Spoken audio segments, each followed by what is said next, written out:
Welcome to Running in the 70s, where we interview, meet, and get to know athletes of all kind who were running in the 70s. I'm your host, Matthew Kleinowski.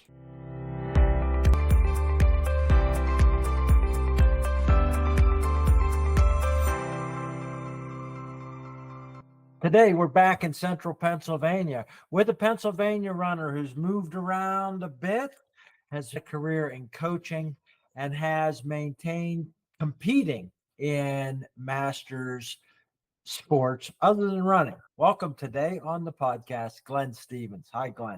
Thank you. Thanks for having Glenn, me. great. Let's tell people your origin story as a competitor and as a runner. Where'd you grow up and how did you get into your first racing or sports? I grew up in what now people would call a Rust Belt town in central Pennsylvania that was very prosperous when I was growing up there because Piper Aircraft, which produces small planes, and at the time had actually produced more planes in Lock Haven than the rest of mankind throughout history, over 100,000, because the Piper planes were very easy to produce. So I lived in a town that was booming in the 60s and 70s, and then, like many towns, fell on harder times. I was a terrible athlete. I was sickly as a child and was like the last person picked in every sport until I was in 6th or 7th grade. In 7th grade, I started to basically grow out of my illnesses and things, so I was healthier. But then I had a growth spurt. Like many movies that portray these Rust Belt towns, it's either football that's king or in GARP, it's wrestling that's king. I was in a high school where there were only a couple sports to even do. The big sports were football and wrestling. I started running actually to get in shape for football in the summer of 1972. And during that summer, I watched the Olympics. I want to get your psyche at the beginning in terms of maybe before and then what happened through those Olympics viewing. How did you view competition? Having been a kid who's just getting a hold of a physical life now, was competition something important to you, and how did that develop? I was so bad at it. So there's a part of you, when you're the worst athlete picked, you want to at least get to be somebody who's picked. I had a neighbor who was an extremely good athlete. And in the early 70s, at least where we lived, high school athletes and junior high athletes, they didn't work out. They didn't tend to lift weights or whatever. They might do a little bit of stuff just before the season. So I had this neighbor who was older, 3 years older, high school, very talented football player, actually played for a bit. And he and his father tried out for Penn State. He was doing these very rigorous workout routines. And so I started the actual first, I think you could call it, training run. We lived just outside a small town called Mill Hall, Pennsylvania, that's just outside Lock Haven, where Piper Aircraft was. We used to do this thing we called the loop, which was this sort of 2.5-mile path that finished with a hill. So I went out with him and he was already in shape. And the first time I couldn't do the entire loop and the hill killed me. I remember walking up it and it seemed like a 30-mile run. But then over time, I got in better shape and I could do the loop with him. And he was training for football, so he would also do sprints and lift weights and things like that. So I started doing that. So that was how I actually started really working out. But I like the act of running as running. Just a little bit of backstory. I was growing up in 1971, 1972 in what was actually the hippie neighborhood where I grew up. And it's important for running purposes because we not only were the kids that had long hair, but we had that kind of rebellious, individualistic spirit that doesn't always sit well with team sports. And when I was in high school, we still had corporal punishment. Teachers would paddle you. It wasn't old school. It was pre-old school. What coaches said was dogma. Coaches were often physically and verbally and emotionally abusive. Because we were a hippie neighborhood, as you can imagine, many of the hippies either didn't do athletics or they did music or art or something like that because it's more simpatico with being a hippie. But there were a couple of us who had long hair, but also did athletics. At least in my case, the kind of ingrained anti-authoritarianism that I had, and that's not only because of hippies, but because part of my character and also part of my family's history. From the outset, I bristled at not only the authoritarianism of football, but, and to this day, high school sports, at least in certain places, some places it's almost professionalized, like a place like Mater D in Southern California runs like a college program. But in other parts of the United States, it runs almost like a high school clique where there's insiders, there's favored families, favored names. And I had a bad experience because I was a bad athlete and I couldn't play football with the other people in my neighborhood. Like I wouldn't get picked, or they would bemoan that they picked me. I used to want to play football, but I would punt because I could do that by myself. So I'd go out in my backyard. There was a field by my house, and I'm flexible to this day, and I would punt the football, both because I had flexibility and because it's something I practiced. I was actually a fairly good punter when I played football. To make a long story short, I was passed over for punter because a person that was a favored person, even though I was punting further than him in the tryout, they said this other person will be the punter. Things like that were bothering me, the authoritarianism. And one little sort of historical factoid, there's a legendary football family, and probably the most famous of them is Matt Suhey. They played for State College High School, and then Matt Suhey was the blocking back to Walter Sweetness Payton. The Suhey brothers came in waves, one after another, Paul, Larry, and Matt, and were sequentially, when they played, they were not only the leading rushers and the record holders, I think until Tony Dorsett came along at Aliquippa, but they had long winning streaks. There was a period where State College High School, not only because of the Sueys, they always have a good program, but had a 60-game winning streak or something like that. The junior high football team that I played on was the only team to ever beat the Sueys. Ah, that's great. But yeah, those guys were also shot put and throwing state champions in track. They were. And to give you an idea of, so I was the second fastest person on my football team, to digress a little bit into football and athletics. But this is the guy that I think it drives you out of a sport. Matt Suhey had the unusual combination of being the junior Olympic 100-meter champion, shot put champion, and heavyweight wrestling champion. He was in ninth grade. I was a cornerback. They did a pitch out to Matt Suhey, who even in junior high school weighed 180 pounds. I'm the second fastest person on my junior high football team. And I had both a little bit of speed and a little bit of endurance, which is why I ran 800. So they do a pitch out to Matt Suhey, and I see this big guy trundle by me, and the tight end bumped me a little bit. So it slowed me. I thought, oh, just horse collar this big dude from behind. And even though he weighed 40 pounds more than me, he just sprinted away from me.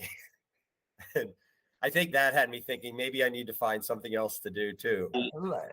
During this time, the Olympics are coming. How did that affect you in terms of what had you known about running and idols and heroes? Of course, Frank Shorter, Dave Waddle. What had you known of those guys before you watched the games? And how did it change? Yeah, my first memories of track and field were 1968 when I was 10. I remember watching Wyoming Attias win. And I don't know that it was the same night. In my memory, it's the same night. And I saw Bill Toomey run what was the fourth fastest 400 in those games at the end of a day of decathlon at altitude. There was a CBS Sports Spectacular in that era, and there was ABC Wild West Sports. Because those programs mixed track and field in with all sorts of other things, most of us, we watched the USA Russia meets and things like that. But it's the 1972 Olympic trials, which are legendary, among other things, because it had the stop pre-shirt and the go pre-shirt. It had these incredible stories like Jim Ryan's comeback, the emergence of people like the Florida Track Club people, Rick Walhooter, and Frank being one of those, Frank Galloway and Jack Batchelor. But just had all this incredible drama. You even had drama in like the shot put with Brian Oldfield wearing a fishnet, what the British call string vest, Speedo bikini, smoking cigarettes in between throws. So if you're in the sort of hippie kind of mindset, there was something for you there. But even in terms of just aesthetics, track and field at that time, and more like the AFL and football, the NFL and football tended to stay pretty crew cut and Dick Butkus looking. But track had also, or at least some tracksters, had begun to develop that hippie aesthetic. And Frank had some of that, and longer hair. Was in many ways, that exemplified that rage against the establishment, hippie or not. And did have fairly decently long hair, but both and Frank in their own ways were rebels and had that aesthetic. I like the way Pre ran, even though like later I would hear more of the stories. But I remember even then, just from TV, and because I liked running, I started going to the newsstand and getting Runner's World and Track and Field News. But there were these great quotes from Steve Prefontaine about running to see who had the most guts and running from the front.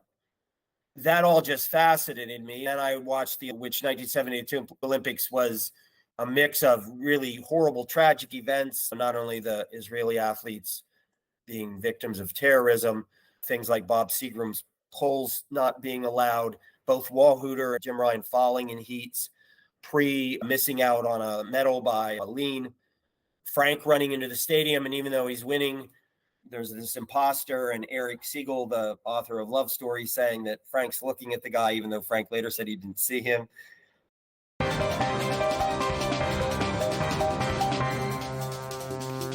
You remember like this, like you've been watching the highlight films again.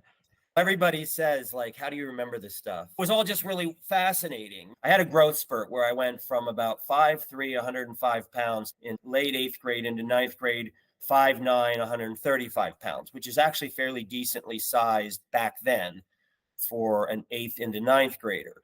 By the time I was in 9th grade and I was lifting and playing football, I was 5'9", a little towards 5'10", and 140 pounds. I think a lot of times if you pick a favorite athlete, it's easier because I was a bigger guy.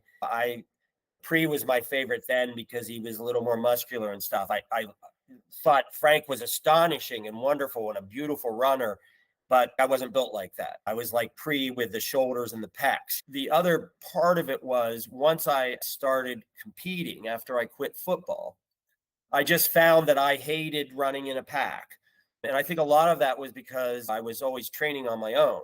I think if you're on a team and you're always running in a pack, it calluses you, to use Bill Bowerman's term, to having bodies around you. I trained on my own and I hated anybody around me.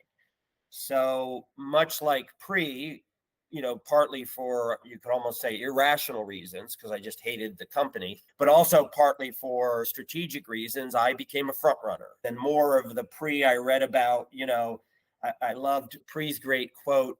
Pre used to do this wonderful thing where he would play the age card, if he wanted to. So there's a great story about Bill Bowerman says Newt Valheim down to Coos Bay to run with Pre, this high school. I think he was a junior at the time.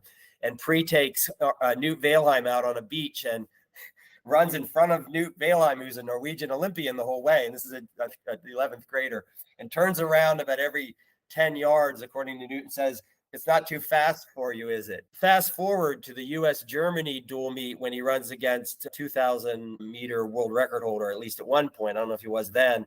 And Olympic, I think, bronze medalist in the 5, Harold Norpoth, maybe silver. He was in the race with Dellinger and Schul. And Norpoth sits on Pre and then kicks past him, which irritated Pre no end. And Pre says, "It's a hell of a thing to do to a kid." The flip side of the age thing. Anyways. In your school, in terms of the coach you had, what equipment, the facilities of the track, and the surrounding area, what was all that like? The answer, at one point Seinfeld says, we're a show about nothing. The answer to that question would be nothing. I was the coach because there was no track team. There was no cross country team. There was no one who would ever run track or cross country. So I decided to quit football in this program that's pretty substantial, beat the Sueys. And I go to the coaches and say, I'm quitting football. And I was a two-way starter. I was a cornerback and a fullback in a wishbone offense. So I go to the coaches and say, I'm quitting because I want to run track and cross country. And they look at me understandably like I'm insane. And they said, we don't have teams. And I said, yeah, I know, but I'll have to work my way around that. So I had no coach. I had no track. I had no equipment. And running shoes where I was were, and this is part of the sort of running in the 70s, that we live in an era which is so different with online ordering and Amazon and things being dropped at your house. People often don't remember that in the 70s, not only where I lived, did almost no one run. People ran for sport. They run track and cross country, but typically you didn't see people out running. There was a brief little mini running boom when Bill Bowerman and Cooper and Lydiard created this little burst of jogging in the 60s. And occasionally in the 60s, you'd see a mom out in street clothes running around. But by the time I started running in sort of 71, 72, you were typically running in regular sneakers like a Converse or like a basketball shoe. Running shoes were almost impossible to find. I lived 30 miles from State College, and there was actually a running shoe store in State College where Penn State is. And Penn State had the Nittany Valley Track Club, and Penn State had a lot of great runners in the 70s. So sometimes we would go to State College and get running shoes. But even there were only 2 or 3 running shoes, and they were all blue and white. There was, in the beginning, and this is pre-Nike, so there was an Onitsuka Tiger that you could get that was blue and white. And then a little while later, there was an Adidas that you could get. But those are the only shoes you could get. Right. The other thing is there was nothing else. There weren't T-shirts. T-shirts in the early 70s where I grew up were associated with greasers from the 50s, like the Fawns. People that competed for a school would have a T-shirt that was gray, usually, that would say high school track. That was the limit of T-shirts, and people didn't wear T-shirts. There was also there were sweats, which people would wear, if they played tennis or something, like the big baggy gray, traditional sweats, but nothing else. Eventually, what I had to do to get things like warm-ups, like the kind you would see in the Olympics, is I would actually go to a shoe store in my hometown in Lock Haven that sold literal tennis shoes, like the famous Arthur Ashe and the Rod Laver, like those legendary Adidas tennis shoes. And they had a physical hard copy catalog. And my mother and I would pick something. And it would take, I guess it came on a boat because it would take months to get it. It wasn't like Amazon where you'd get it and you run it in 2 hours. So if my shoes were wearing out, say at the middle of the summer, at the beginning of the summer, I would have to say it's going to take 3 months to get a pair of shoes if I didn't like the ones that I could get in State College. So there was nothing. What year, when did you get into your first race representing your school that you were counted as a legitimate high school athlete? I'd been running with this guy, a little bit of endurance. And once I quit football, I started running longer.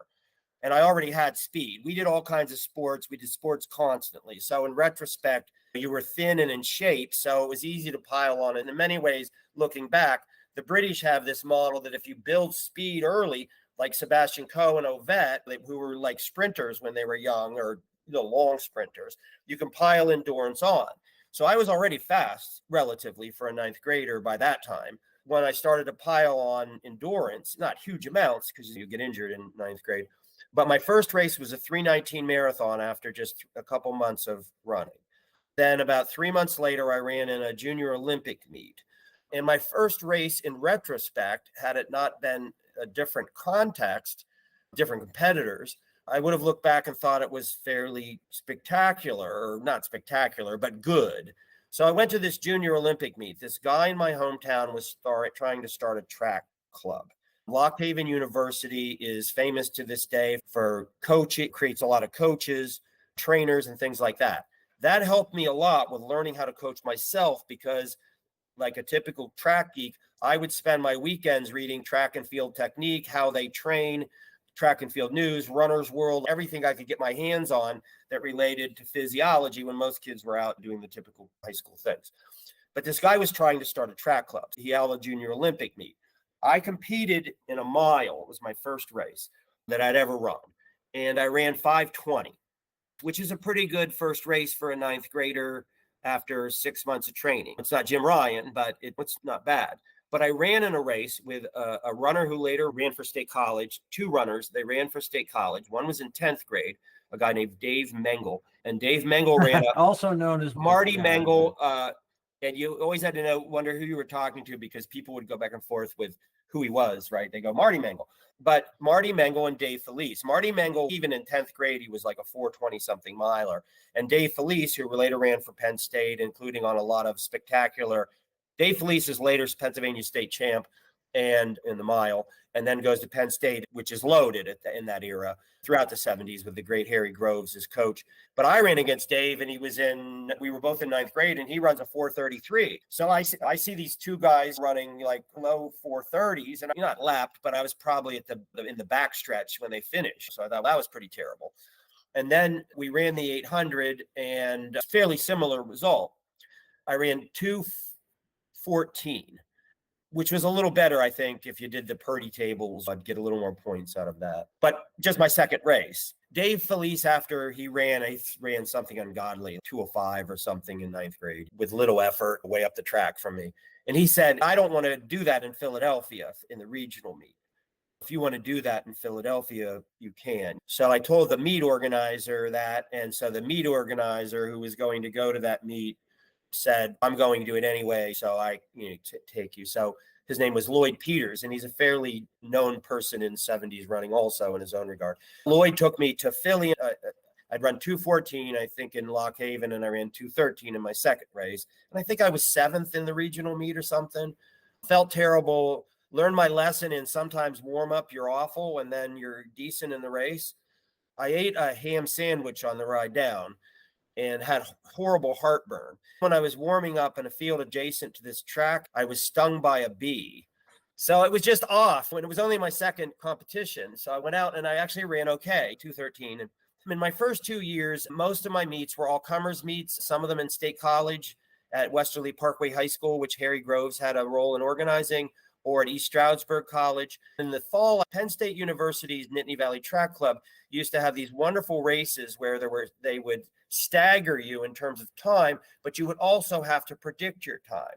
One of the winners was who predicted their time best. So even if you ran, there were 5 miles around the Blue Golf Course, which later was the site of the NCAAs when Paul Stemmer finished 4th. You could be the dead last runner, but if you picked, I'm going to run 5 miles in 60 minutes, and you ran 60:01, you won the trophy. The other thing is you would have this wonderful thing of completely different athletes, a 50-year-old woman and a 12-year-old kid and some guy that was redshirting and Harry Groves cross-country team sprinting it out to get to the line. So when I ran those and started running road races, ran 3:07 in my sophomore fall, pretty quickly got down. So I basically filled my schedule with road races, all comers meets. But I was at the time involved in student government and knew an administrator through regional student government unrelated to athletics, who was also on the committee for the district. It's called District 4 in Pennsylvania that my school was in. So talk to him about. Okay, hold on. Okay. Penn State College is in District 6. No, I was in 6. I always get them mixed up because my grandmother. Because I ran in District 6. I was in a small school in Johnstown, but I was in AA Class B District 6. I'd go to all the District 6 championships and then watch your meets with State College, and then I would run in Class B. But I want to ask you about marathon training. Okay. So you're running a marathon at age 16, 17. How much mileage were you training, and where did you get your guidelines for that? I eventually become advised, reading all the stuff, and Lydiard was the way to train then. The other ways to train, and I'm not criticizing them, but Cerruti wasn't really viable. I didn't have railroad ties or sand dunes or anything like that around. And Igloy the heavy interval method had been passe. So not only because of trendiness, but the local coach at the college was a Michigan State All-American named Jim Dolan. Jim Dolan, who was the college coach, was a Lydiard purist. So he advised me, but I basically trained pure Lydiard.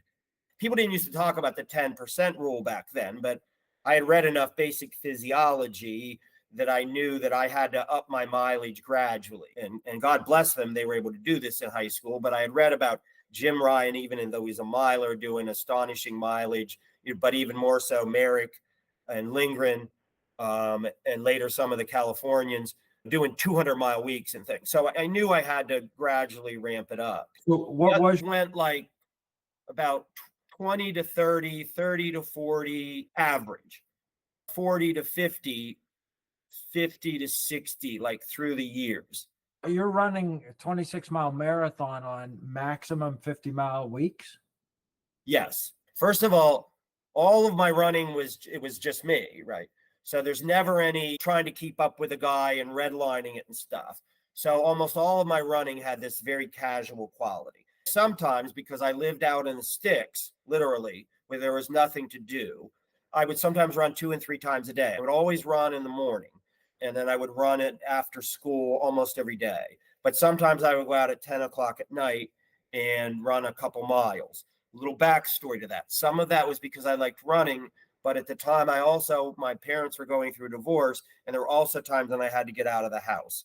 Thankfully, it was in an era and a place where it was safe. Now it's not particularly safe for a 9th grade kid to go out in the dark, pitch black, and run. But I would go out and run a couple miles. So and what was it like when I was doing that same era? What was your reaction? You talked about the jogging book had come out. It wasn't absolutely from the moon that you were out there running, but what was the reaction of cars when you went by and they went by? Did they honk? Did they like it? Did they? What happened? I'm so glad you asked that, because we live in an era where everybody runs. People don't realize that you used to get harassed when you ran. I guess if you were with a team or you were in a place that had a team, maybe people would go, that's a guy that's on the local team. But I'm just this nudnik out there running by himself in the middle of a farm country. The best book about this is Hal Higdon's On the Run from Dogs and People, that captures that era. But for people that are running, even just once you get into the running boom, just even 5, 7, 8 years later, it's hard for them to fathom. But you used to get harassed. So the standard pat harassment in that era, and people harassing runners weren't particularly creative in their harassment, was they would say 1, 2, 3, 4 to you, which in retrospect, I assume was a kind of a military thing that they associated with, like in the movie Stripes, where people were out there, Bill Murray and Harold Ramis and John Candy, running and counting. If it was somebody who didn't look like they would murder me for talking back, my pat response to that used to be, and often it was like, you're in the middle of nowhere and a scary looking guy's counting at you. You got to be careful what you say. But if it was somebody who looked like they wouldn't murder me, my pat response was, when they would go, hut 2, 3, 4, hut 2, 3, 4, I would say, is that all the higher you can count?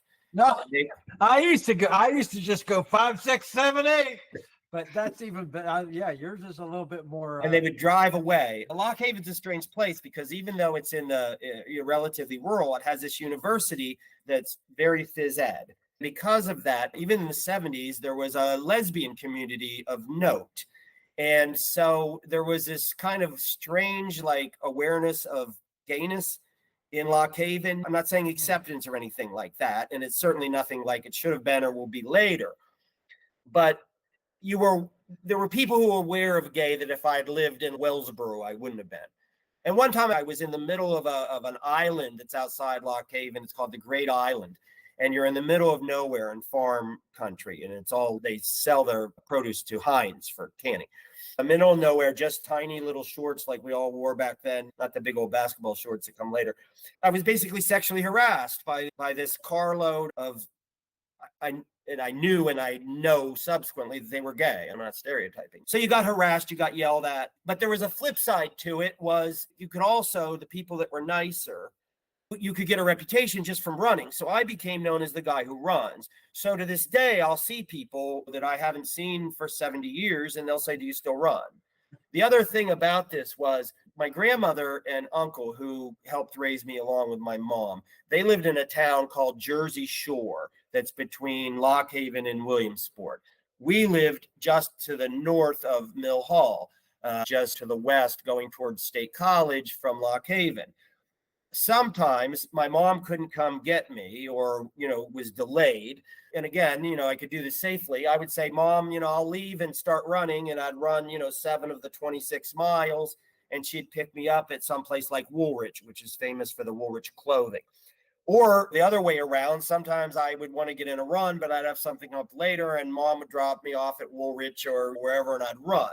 That then led to this legend that I was running on a routine basis from Jersey Shore to where I grew up, where I was living, Cedar Heights or Mill Hall, which would have been like 21 miles. So it cut both ways. Nobody running had a good side to it, but you did get harassed and abused and things like that.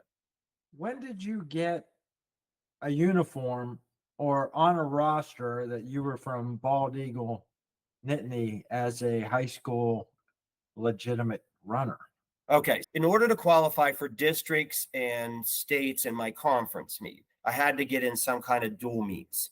So I talked to this administrator. What I ended up doing was I was cleared to qualify by running track with Lock Haven, which was just 5 miles away. I'd run in their meets and I had to buy the thing. We were black and white. So I'd wear a black singlet that I took iron-on letters and I ironed BEN on it. And then I had shorts, but the shorts I ended up getting, I actually often competed in a white with red stripes pair of Adidas soccer shorts. And then I had a pair of, because again, choices were limited, didn't exactly match, but I had a pair of yellow and black Adidas spikes. But everybody else was in their team uniforms. And then I wouldn't count in the team scoring, but my results would count and give me a series of races in close proximity to districts. Then I competed in cross country with Jersey Shore, which was again where my grandmother lived. And just a little aside, Hal Higdon. Hal tells a story that somebody chastised him on, he was running on a Sunday about something that was violating the Sabbath. And I think Hal, who was hurting, or maybe he was passing along somebody else's story, but whoever the runner was said something back. Believe me, I've visited with God enough during this run, something like that. Jersey Shore's high school's cross-country course went out of a stadium. So if you begin on a track, there's just this natural tendency you run fast because it's flat and smooth and it's a track. Went out and immediately went up this hill that went right by a cemetery. My grandmother and uncle and family are buried in that cemetery. But it was a little bit like the thing in Hal's book where it was like poetic, that you felt like you were dying. You worried, am I going to be there? But anyway, so that's how I competed. And that allowed me to qualify for districts. I ended up, so because of where you grew up, we grew up in the same thing. Okay. The first reason I was able on relatively limited mileage to run marathons was because of the relaxed nature of my running. And it was linear. I, in a year, only did, 8 speed workouts other than races in a given year. Because of that, I was always building that aerobic fuel tank. The other thing I would do is there was a fasting craze in the 70s, and which is like a precursor to the current ketone and all of that. In that fasting craze, I got doing that, and I used to fast on Fridays. I was from a relatively poor family. Friday nights, Saturday afternoons to evening, and then Saturday afternoons, I would work at a sub shop. I would fast from dinner time on Thursday through when I worked on Friday. I think Fridays would close about 11, and I would go home having not eaten for about 24 hours. And then the fasting book had said that this was good for you. It flushed out toxins and things like that. And I would go do a run on that fast at 11 o'clock at night on a Friday night. In retrospect, because I was never passed in a marathon after 6 miles, you have people going back and forth in the early miles, but I was never passed after mile 6 in a marathon all through high school. Ended up running 3 hours and 3 seconds at God's country, which is a story in itself. I think one of the reasons I held up well in the marathon is, without realizing it, is I'm almost doing like a ketone thing. Leaving aside the physiology, when I would do those runs off of fast, and sometimes I did it a different day, it was awful. I felt awful. And you are in an early stage of ketosis. It not only, I think, physiologically prepared me for the late miles of a marathon physiologically, but to go back to, again, Bill Bowerman's great term for this, calloused me to the psychology of what that feels like. I wouldn't panic. I had experienced this. I ran in high school, gradually dropped down 3:19, then 3:07, then 3:03, then 3:02, then 3:01, and then 3 hours and 26 seconds. Had I just one second and a tenth each mile, would have broken 3. And then at God's country, after I graduated from high school, with a 3-mile hill in the middle of 3 hours and 3 seconds. During that whole period, I don't think I ever ran more than 12 miles. Wow. And generally just 7. And I think it was that combination of always being aerobic and what we would call now ketone runs.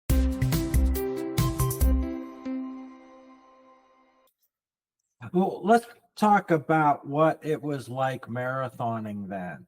How big were the races, run fees, numbers, aid stations? What was it like? So, as your other participants, interviewees have probably said, it had a beautiful simplicity to it. Many of the races, which were held by Harry Grove's wonderful Nittany Valley Track Club, you showed up, you paid maybe $1 or two.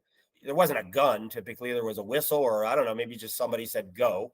You ran down the road. There was a guy with a stopwatch at the finish line, and he yelled at your time. A lot of times you look back, how did we do whatever before there was internet? I guess in the mail, you got a piece of paper that said you ran such and such time. So first of all, it had a beautiful simplicity. It was also very inexpensive, which was wonderful. Now, once you got in a marathon, when you ran a marathon, and this isn't in pre-running boom, a marathon might only have 30 competitors. If you only have 30 competitors in a marathon, you end up running, unless you're lucky enough or unlucky enough to have somebody right beside you, depending on how you view it, you end up just out in the countryside running.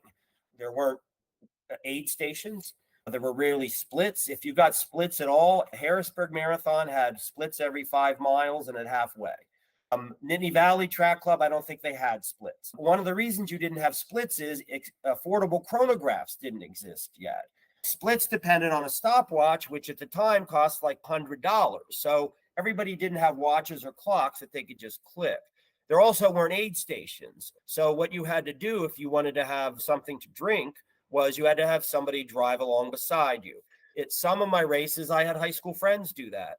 I learned from Frank Shorter. Frank, I had read in one of the periodicals, had said that he would take Coke and shake out the fizz and have that in a bottle. He recommended that because it had sugars and it had caffeine. Now, there were other things around, Gluconade, which later disappeared, and early versions of Gatorade were around, but you didn't just go down to the 7-Eleven and grab a bunch of bottles. And Gluconade, I never took to its taste. So I used to do the Frank Shorter, the bottles, the Coke. When I ran God's Country, because all my family members had to go to a funeral, my grandmother in a muumuu or a house dress or whatever, typical grandmother dress, my grandmother, this big husky farm woman, went with me and would every so many miles, we were out in the middle of literally of God's country, both figurative, literally, and I'd wave, walk, drink. And this is one of my favorite memories of her. She would stop in the car, get out of the car in this house dress and hand me the bottle, and I'd run a little ways and drink and then drop it. And she would waddle after this bottle and pick it up and get in the vehicle again. But there was nothing. Now you have aerobics and yoga beforehand and meals, but it had this beautiful simplicity. The other thing I liked about it, there used to be irregular distances. There were races that were 7.2 miles. They had hills. 18.3. And where I grew up, one of the famous races is the Berwick Marathon, which is these odd distances, both the high school race and one of the oldest races in the United States, the races for the Diamonds. I ran a great race called the Camptown Races in Camptown, Pennsylvania, which is actually, many people think Stephen Foster was from the South and he moved to the South and he wrote about the South. But the Camptown Races were actually a horse race in Camptown, Pennsylvania, which is in the northern tier of Pennsylvania. It's a beautiful race. It's 7-point-something miles. It goes over every surface. What happened later by about more the mid 80s is once you had a lot of people running, runners wanted to have PRs. And so there started to be this standardization where people wanted to run a 5K, a 10-mile, a half marathon, or a marathon. So a lot of those races either disappeared or they were changed to these very standard distances. Because the demand was for personal records, a lot of times these courses over time were flattened because you didn't get a personal record at Camptown running 7.2. Instead, you'd go to some 10K that was pancake flat. The 70s had that almost topological variation that was great. But it was very different when it was simple. And we later, Charleston popped up for those of us in Pennsylvania, as you would know, because you were from Johnstown. But I remember going to Charleston distance run. I ran that twice. I think I was a sophomore going into my junior year.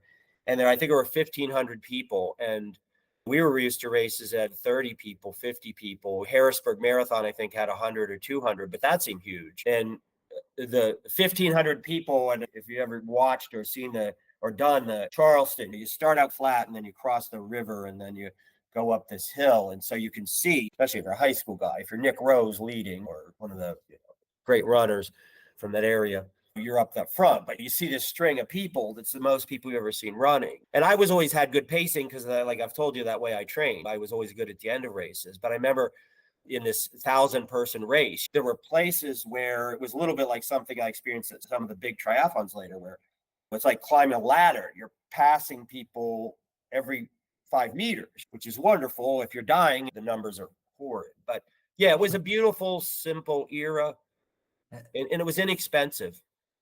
Let me ask you a couple things about that before we get into the high school competitions.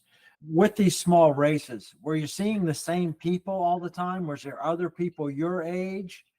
Were you aware of your pace? As your time is dropping down, did you have any goals, or did you just want to run another race? Because you knew your time. What was your sense of pace? When you showed up at the line, how many of those 30, 35 people did you know each other? Was that part of a community?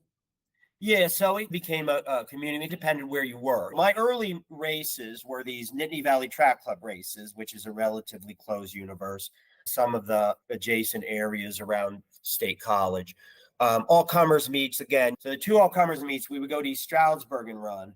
And I think we'd do that like on a Thursday, and then we would go to, sometimes we'd go to Mansfield, and then we'd go to State College on another day. A lot of times they were the same people. So you got to know people like, say, Harry Groves, who was a runner, ran competitively, not just coach Penn State, but he'd run the mile. Yeah, there was relatively close community. You'd get to know people. As far as pace, I ran a 3:19 marathon in my first marathon. My first road race was organized by this guy, Lloyd Peters, who was trying to start this road race. And the other runner in it later became a very good runner, but was a little boy named Gary Steiner. And Ray Steiner was his dad. Ray eventually became almost like a father to me. My mother would take me to Ray's to go to East Stroudsburg, and then when Ray would come up, and he would have this carload of crazy kids from all these high schools and take them to these meets.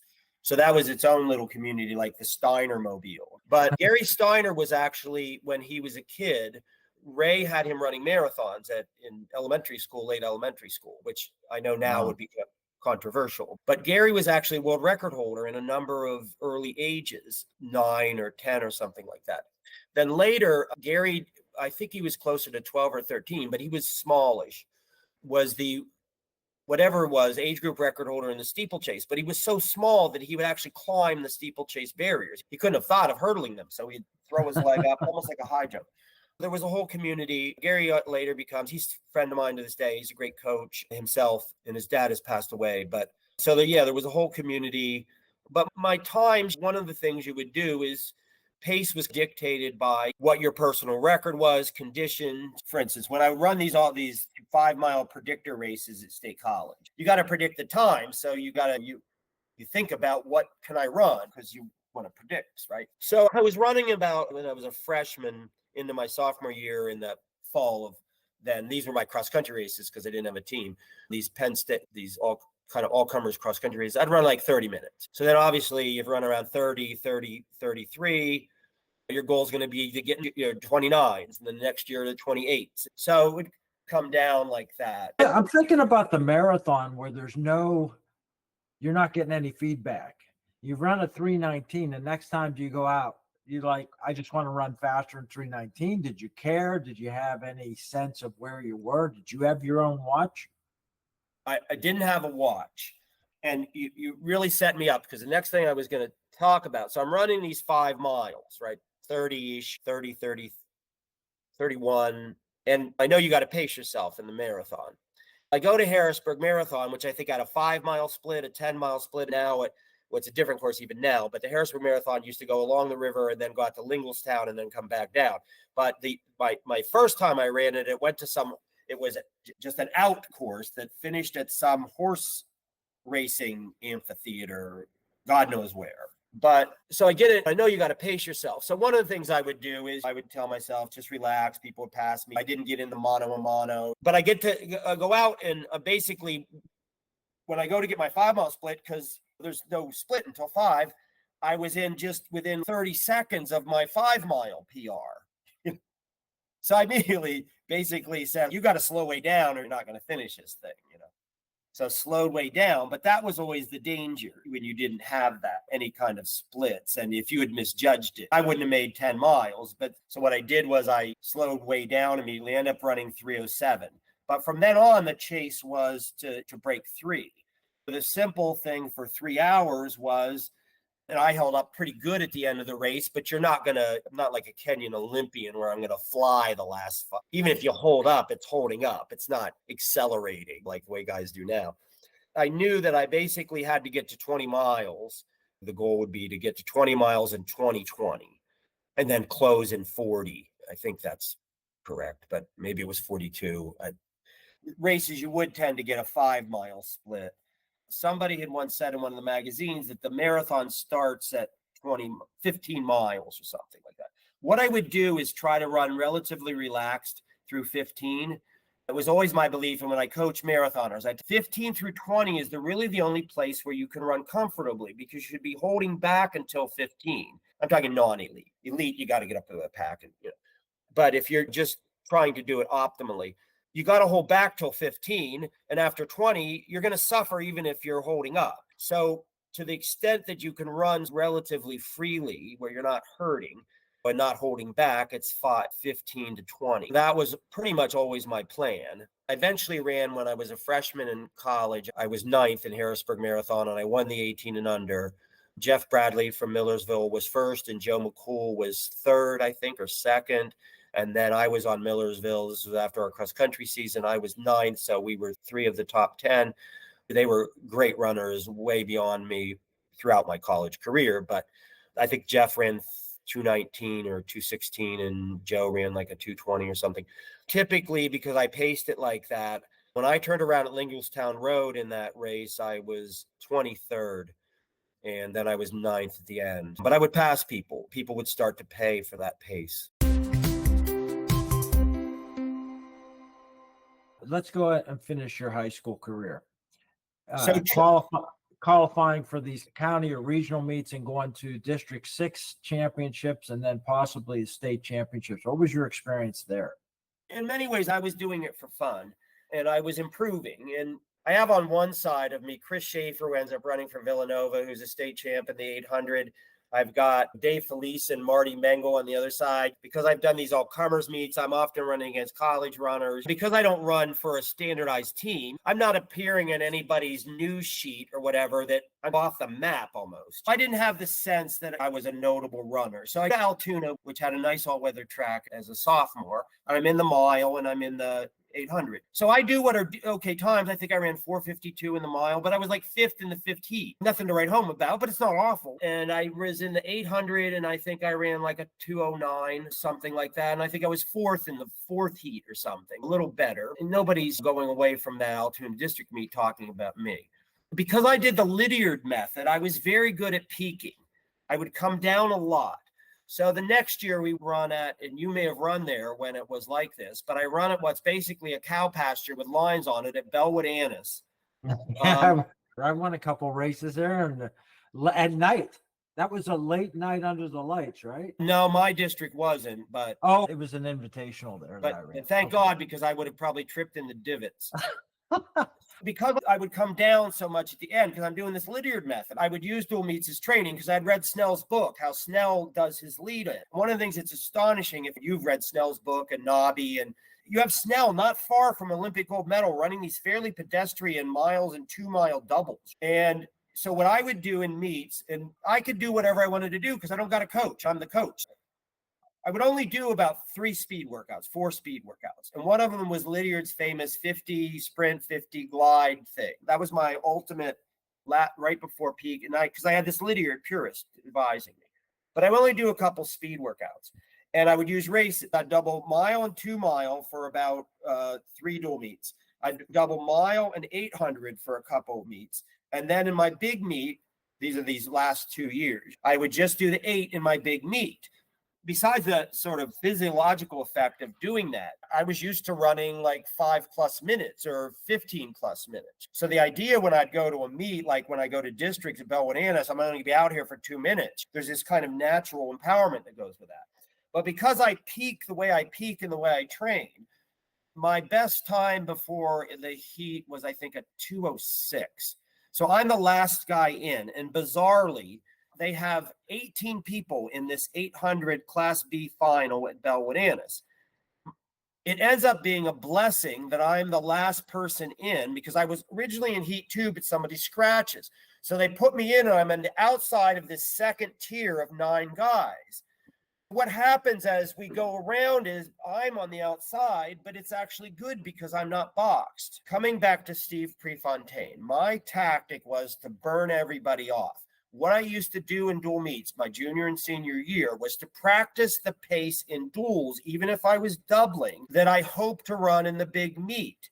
Because I had already run the mile and I wasn't in peak shape and I didn't have the in a row because I hadn't done any speed workouts yet, I would often pay a hefty price for that. So like when I ran the 206, I probably went out in 59.60 and then ran a 67. But in some ways that was okay because, first of all, I was often winning or second anyway, because in central Pennsylvania at the time, and to this day, 206 in a high school dual meet is a time that either wins or you're close second. Again, Bowerman calloused me to that fast lap. Then when I got in a big meet with a little bit of anaerobic training under my belt and a little more rested, the goal was to hold that pace that I couldn't have held 2 weeks or even 3 weeks earlier. So anyway, I get in with this 205. I'm on the outside and everybody comes around and I'm not boxed. Now remember, I'm like fourth in the fourth heat the previous year. As we come to the lap, I go past everyone running fairly. I mean, you're not ever relaxed in an 800, but I'm not like hauling. And I run into second place. And I remember thinking in my head, expletive, I'm second in districts.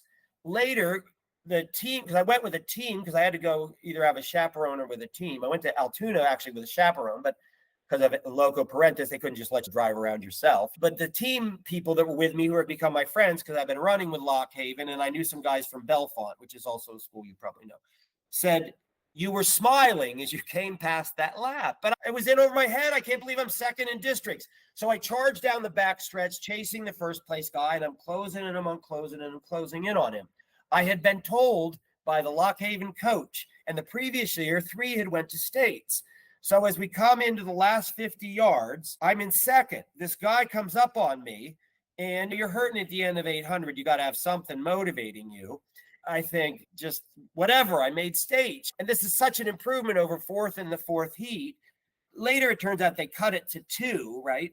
But anyway, end up third in district, Class B. All 3 of us broke the district record on this cow path. I ran 2:02.7 in an 880 on this cow path. Divots but I was on a whole new level. All of a sudden in that area, I was a decent runner. What year was that one? That would be 75. 75. Was that Jim Lambert and John Murtha?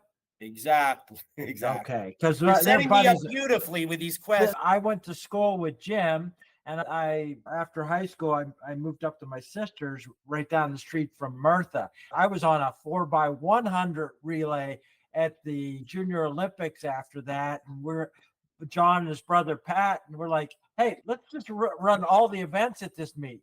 Yeah, I'm a miler or 2-miler. And can you handle a baton in 100? Yeah, I know those guys really well. But that was, I watched that race. So I saw you run that race. I don't remember the dynamics because I was focusing on, is Murtha going to beat Jim Lambert or is Lambert going to beat Murtha? Because they were.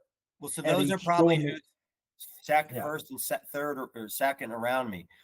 I was surrounded by all these really good 800 runners. Now, I wasn't on a level of Chris Schaefer or Dave Felice, who were running like 155. So in the Ray Steiner mobile, who was from Millersville, I competed throughout school with this guy named Jim or John Brenner. I may be confusing him with a shot putter from UCLA. Brennan. I may even be messing up the name. But he was 800 champ when I was a junior. And we went back and forth for ages. We'd go to these all-comers meets, and he would almost always beat me, but not by huge amounts. So then I have him. And then I have a guy who I think ended up being maybe beating one or either Murtha or Lambert if they were younger, but a guy named Mike Frederick, we called him Freddie, who was from Loyalsock. And he was state champ for second. And then you have Murtha and Lambert. So I was right in the thick with these people who were state champ. When I moved towards my senior year, I wanted to be state champ. For a year, I trained to be state champ. I would go out and I was still doing this thing where I was running at night. And I used to run at Friday night. I don't know if it's Pre or Frank or somebody, but somebody had this great quote about you're running when the other guys aren't. But I used to have this thing, again, still working in the sub shop, where I'd go out and run at 10 o'clock at night on a Friday night. And I would figure, now we weren't big partiers in Southern Pennsylvania, that band. People didn't, drink and go out and stuff. But they were doing typical high school fun stuff, or they were watching TV, or they were asleep. Throughout that whole winter, I went out and ran on Friday nights, did this loop around this. So wait, your senior year, did you compete in cross country also? Your Yeah. senior year? Let's stop at your junior year just a second. Okay. 1975, state still held at Penn State? Yeah. Okay, so you went to Penn State and ran the PIAA state championship at Penn State. How'd that go? I'll tell you about that. So I never made states in cross. No, yeah, in high school, in track, in that 875. Did you qualify? No, because the coach told me 3 go when I go out and finish third. Oh, that year they did 2. Then they tell me 2. Back to student government. So I was in this very famous thing, and you probably remember it, called the State Student Advisory Board, which was famous, the Student Bill of Rights, Student Rights and Responsibilities, which standardized the law of Pennsylvania, everything, including paddling, discipline, or whatever. With Dave Felice, I was on this regional student forum for Intermediate Unit 10. It was like a regional student government. Dave was, I think, the president. I was vice president. But again, Dave letting me go do something that he could have done. Dave let me go to Harrisburg to be the rep of Intermediate Unit 10. At the time, it was the Secretary of Education who we would meet with and advise was John Pittenger, who's famous in constitutional law for the case involving whether the Amish have to go to school under the Constitution, called Meek versus Pittenger. Anyway, John Pittenger was a Franklin and Marshall professor who became the Secretary of Education. That meeting coincided with districts. I bombed my junior year. We ran at State College, Westerly Parkway, just one of those races where you go out and you're in it and then you just don't have good legs, and I bombed. That was my sophomore year. I didn't run my junior year because of State Student Advisory Board. That was 74. That would have been 74 fall. Yeah. And it was just because that was better resume building. And it's a tough choice. And if I probably knew what was going to happen my senior year, when I was running close to, you may remember the Settles from Kishkawillis. So they were in Class B. So I was also often in competition with the Settles because State College was A. I'd run 2:02 in the 800, and I ran earlier in the fall, I'd run like 28 minutes for 5 miles and 10 miles in the 50s, 58, 57, and like close to 3-hour marathon. So I knew I had the potential to make states in cross country. We were playing soccer in gym about 10 days out from districts, and a ball went between us, and I swung at the ball and kicked he was actually my neighbor, but kicked him in the shin and basically had these like small fractures. It wasn't bad where I needed a cast, but the doctor said, this is broken, it's hairline. You don't need to be in a splint, but you can still run. Don't run for a week. It hurt like crazy and I couldn't run.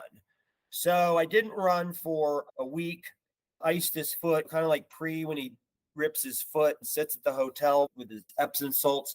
But just sat for a week and then went to districts, and then I bombed. I ran 2 workouts just to get my legs back and bombed.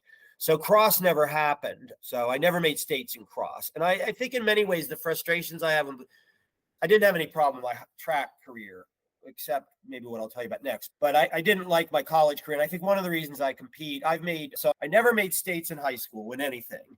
And we can talk about track. I made states in college once. I didn't make nationals. I was the 8th man and the 7th man went. I made nationals in triathlon when I was 41. I made worlds in triathlon when I was in my 50s and then once in my 60s. So I think a lot of me sticking with it actually had something to do with these frustrations with my early results. How did your view of competition change over those decades then? Like how driving of it was it for you preparing in the race and how you had dealt with bombing out or succeeding? Yeah, one of the great things about what we now look back as the running boom is we trained hard, maybe too hard, arguably. But that's the year when you had 200 Americans who ran 2:20 in the marathon. And I explained to people that one of the reasons for that is everybody from the 800 up used to train like a marathoner.